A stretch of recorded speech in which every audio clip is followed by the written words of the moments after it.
بسم اللہ الرحمن الرحیم۔ یہ توحیدخالص.com کی پیشکش ہے۔ بلا عذر روزہ توڑنے والوں کی سزا۔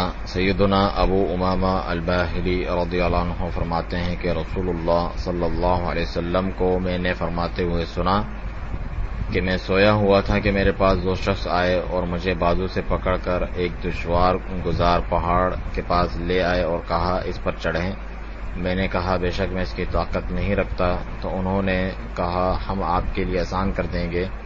بس میں چڑھ گیا، یہاں تک کہ جب میں پہاڑ کے اوپر پہنچا تو شدید قسم کی آوازیں آنے لگیں۔ میں نے کہا یہ کیسی آوازیں ہیں؟ انہوں نے کہا جہنمیوں کی آہ و بکا ہے۔ پھر وہ مجھے لے چلے تو میں ایک قوم کے پاس پہنچا کہ جو اپنی ایڑیوں سے اوپر جو رگ ہوتی ہے اس کے ساتھ لٹکے ہوئے تھے، جیسے بکروں کو ذبح کر کے باندھا جاتا ہے۔ ان کی بانچیں کٹی پھٹی تھیں، ان کی بانچوں سے خون رس رہا تھا۔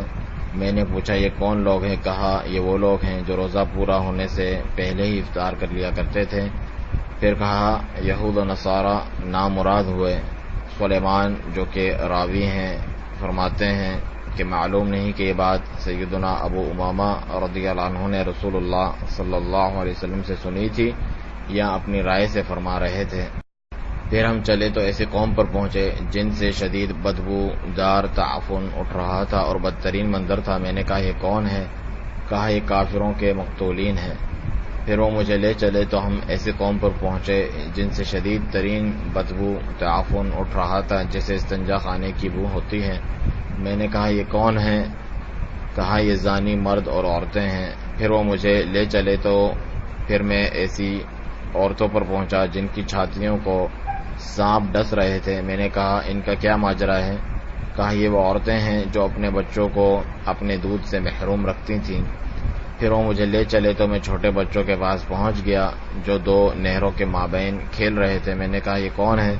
کہا یہ مومنوں کی اولاد ہیں۔ پھر مزید بلندی پر گیا تو میں 3 لوگوں کے پاس پہنچ گیا جو اپنی شراب نوش کر رہے تھے۔ میں نے کہا یہ کون؟ کہا یہ سیدنا جعفر، زید اور ابن رواحہ رضی اللہ عنہم ہیں۔ پھر مزید بلندی پر گئے تو پھر 3 لوگوں میں پہنچ گیا۔ پوچھا یہ کون ہے؟ کہا یہ سیدنا ابراہیم، موسیٰ اور عیسیٰ علیہ السلام ہیں اور وہ مجھے دیکھ رہے تھے۔ یہ صحیح ابن خزیمہ کی روایت ہے اور صحیح ترغیب میں شیخ البانی نے اسے صحیح قرار دیا ہے۔